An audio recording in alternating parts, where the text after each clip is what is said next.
साथियों, कई दिन से आप कोर्ट में हो और कोर्ट में इलेक्शन का शोर शराबा है। तो कई दिन से आप पूछ रहे सर बार काउंसिल इलेक्शन किस तरह से होते हैं और बार काउंसिल के लिए इस तरह के इलेक्शन ही क्यों होते हैं ना।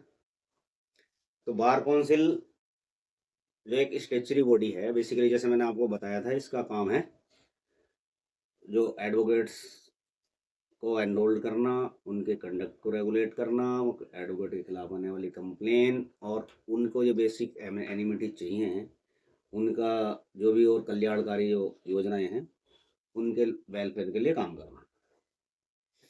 अब ये जो अपने दिल्ली के अंदर जो है 25 सदस्य कमेटी बनती है, इसमें 25 लोगों का सिलेक्शन होता है। इसके लिए 25 लोगों का जब सिलेक्शन होता है तो यही लोग अलग अलग कमेटी के मेंबर होते हैं, जो भी bar council Delhi bar council के रूल्स एंड रेगुलेशन के अनुसार कमेटियाँ बनती हैं। जैसे कि कोई डिसिप्लिनरी कमेटी का मेंबर हुआ, कोई कल्याण कोष कमेटी का होगा, या जो भी गवर्नमेंट से वकीलों के हितार्थ जो भी कोऑर्डिनेशन करना होगा, या बार काउंसिल से कोई कन्वर्सेशन करना होगा, यही मेंबर जो हैं ये बार काउंसिल को का वोटिंग या वहाँ बार काउंसिल की जो कमेटी है उसके सिलेक्शन में अपना योगदान देते हैं। और बार काउंसिल के लिए ऑल ओवर इंडिया की जो बार काउंसिल्स हैं उनके मेंबर का वोट डलता है। ये डायरेक्ट इलेक्शन होता है। अब इसमें डायरेक्ट इलेक्शन जो है ये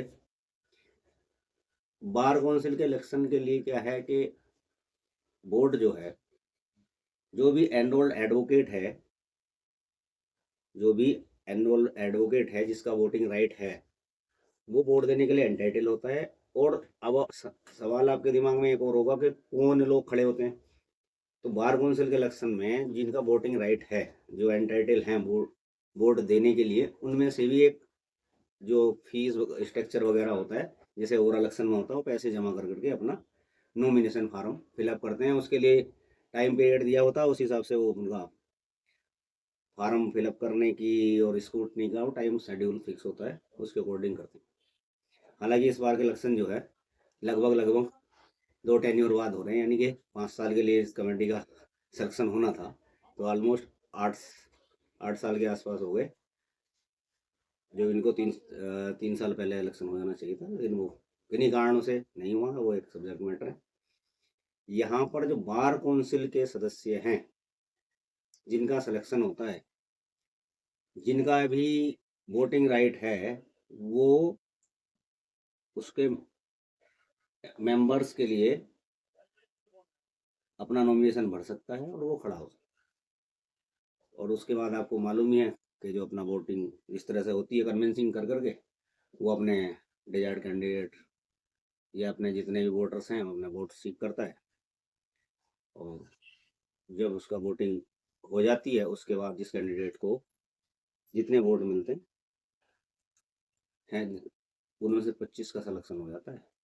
बाकी लोग जो रनर अप रहते हैं वो सब रह जाते हैं, और जो टॉप मोस्ट 25 कैंडिडेट होंगे उनका वो उसमें सिलेक्शन हो जाएगा। अब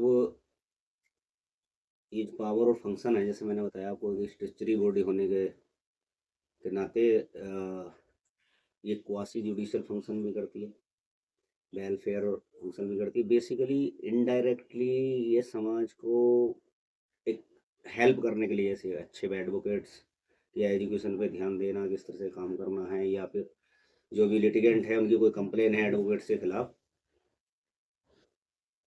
उन कंप्लेन को सुनने का काम करती है। अब इनके अपने एक अलग रूल्स एंड रेगुलेशन होते हैं, जिसमें से कमेटी के चेयरमैन को चेयरमैन इस तरह से अपना मेंबर्स में सिलेक्शन उसमें कर। अब इस विषय में तुम कुछ सवाल थे तुम्हारे? तो जैसे मैंने अपना अभी एनरोलमेंट कराया है, हम्म, लेकिन मुझे तो वोट डालने का राइट ही नहीं मिला। तो ये मेरा फंडामेंटल राइट ब्रीच नहीं हो रहा है? देखिए, right to vote is not a fundamental right. ठीक है, एक सिस्टम एस्टेब्लिश है कि उस ड्यूरेशन में अगर आपको वोट डाल देते, उस समय अगर आपका जब आप एनरोल्ड हो जाते और जब फाइनल वोटर लिस्ट बननी होती उसमें आपका नाम आ जाता, हम्म। तो आप वोट डालने के एंटाइटल हो जाते हैं। फंडामेंटल राइट का, वोटिंग राइट का क्या है कि बेसिकली आप फंडामेंटल जो राइट है वो बेसिक चीज़ों को, जो अपना कॉन्स्टिट्यूशन प्रोविजन है, जो बेसिक रिक्वायरमेंट एक आदमी के लिए होती हैं, उन वो फंडामेंटल कैटेगरी में आते हैं, जैसे right to livelihood, right to work, right to fair trial, इस तरह की चीज़ें होती हैं। लेकिन यह वोटिंग राइट जो है ये आपका एक लीगल राइट है, ठीक है। लेकिन एक टाइम पीरियड है, उस दौरान आपका एनरोलमेंट नहीं हुआ और फाइनल वोटर लिस्ट तैयार हो गई, तो इसलिए you are not at present entitled to vote.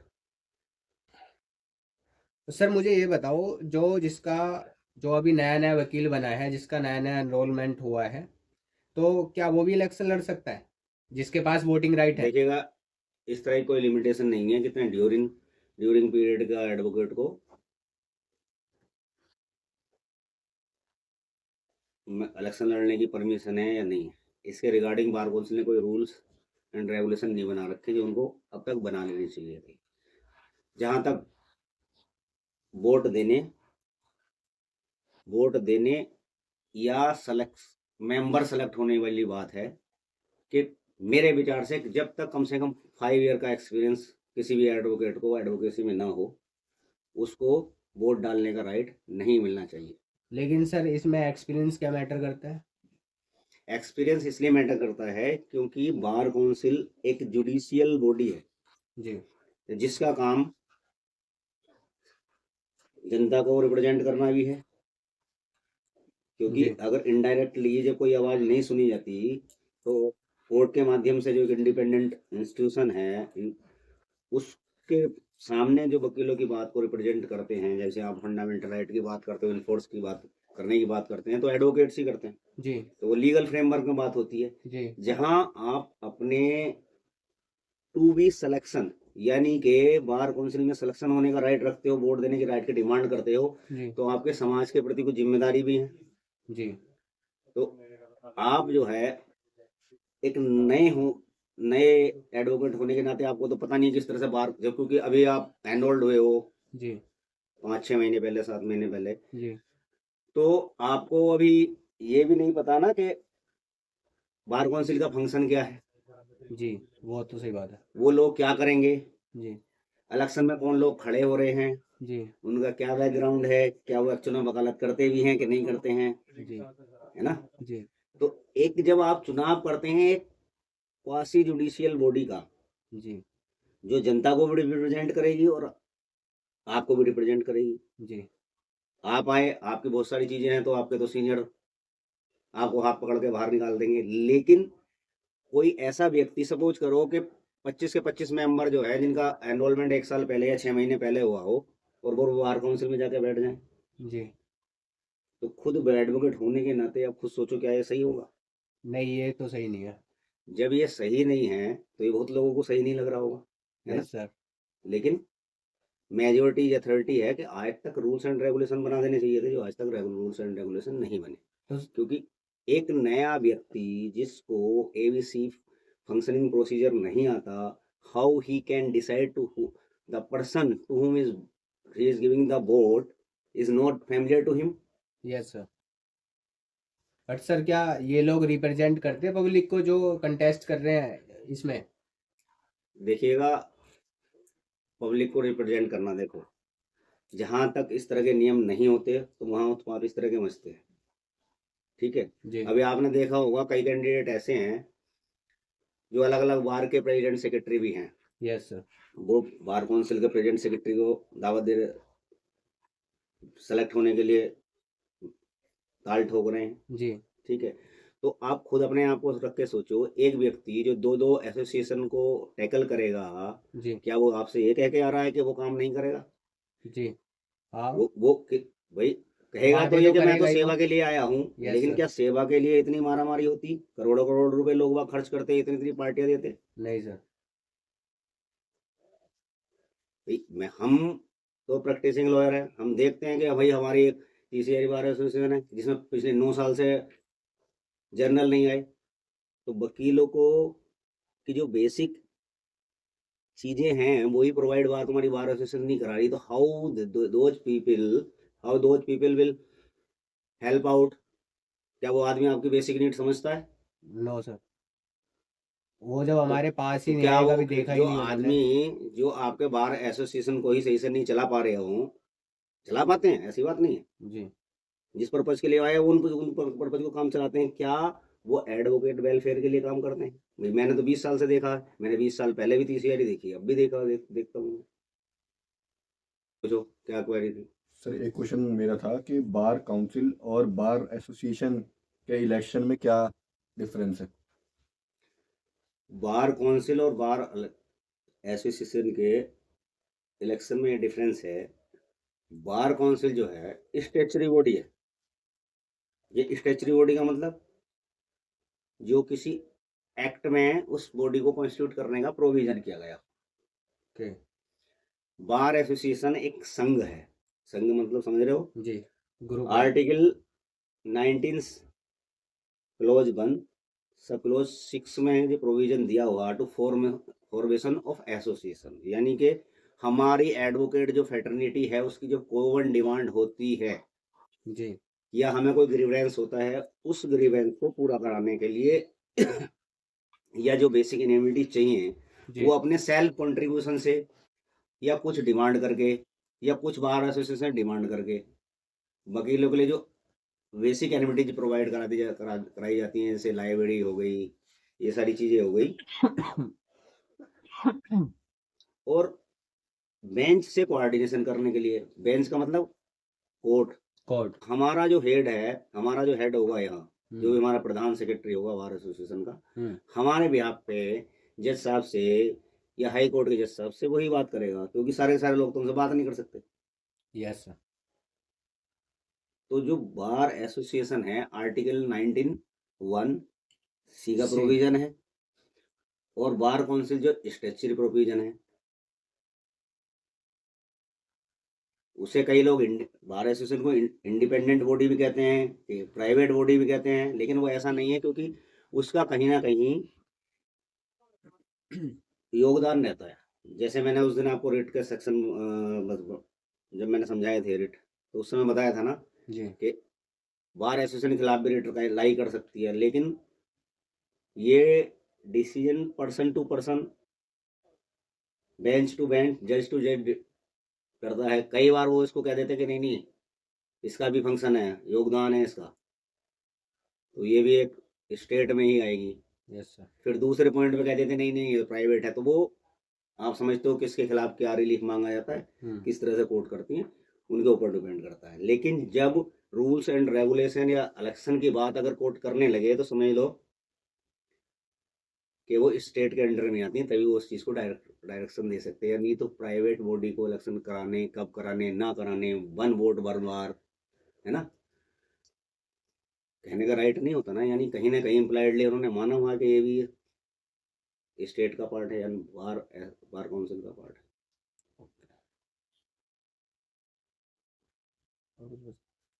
Sir एक क्वेश्चन और ये है कि पहले रिपीट कर लो क्या है। नहीं, चलने दो।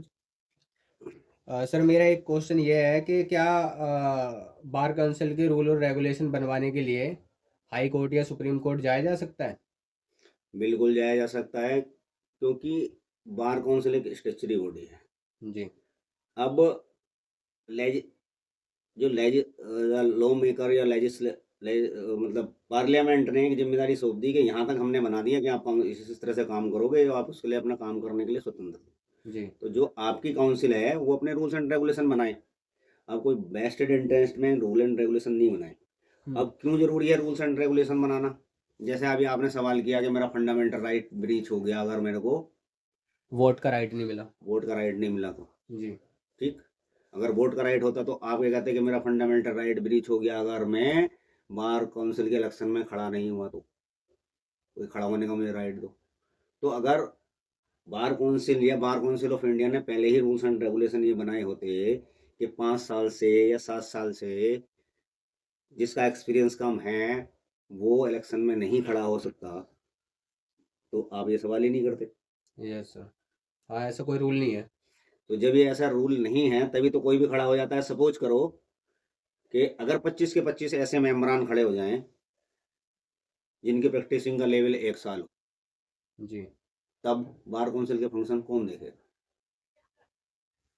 हाँ, मुझे नॉलेज ही नहीं होगी उसके बारे में तो देखने क्या के लिए। क्या आपके राइट समाज के राइट से बड़े हो जाते हैं?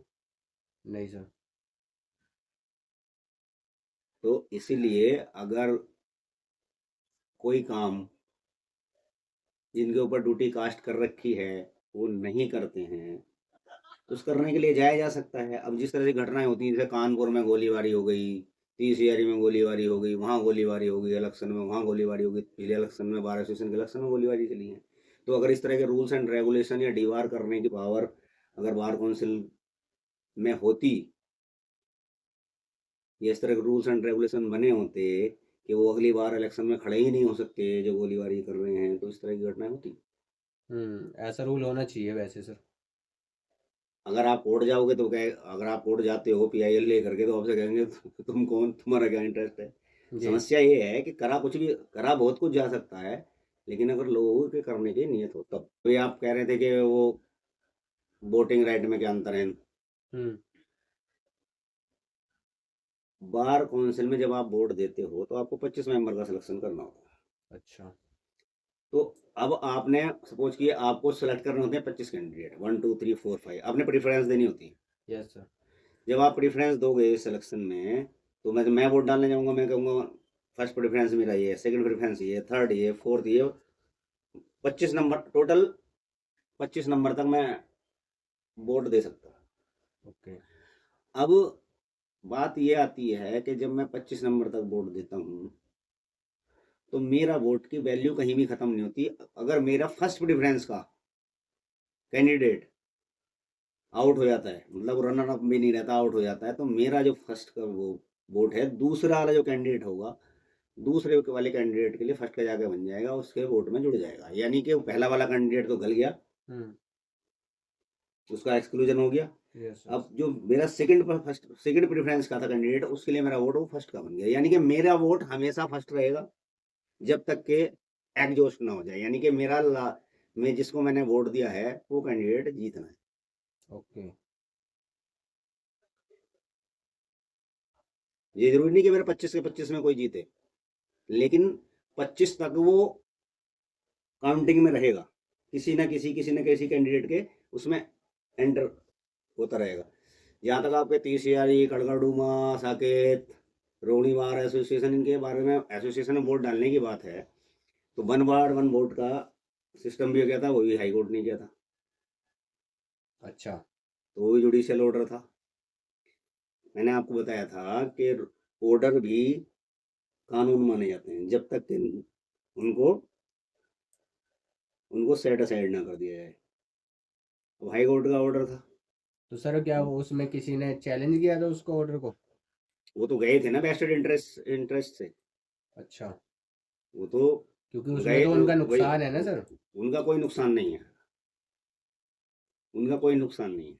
जिस जिस तरह से एक बंदा पीसीआरई का प्रेसिडेंट भी है, बार काउंसिल का प्रेसिडेंट भी है, और हाई कोर्ट बार एसोसिएशन का प्रेसिडेंट भी है। जी। पीसीआरई का प्रेसिडेंट भी है, हाई कोर्ट का प्रेसिडेंट भी है। अब उसने 3 जगह घेर ली। अगर तुम्हें एक्चुअल में अगर बात देखो तो क्या वो काम कर पाएगा? नहीं सर, वो 3 जगह कैसे करेगा? तो यही बात बार काउंसिल और बार एसोसिएशन पे लागू नहीं होती। जी।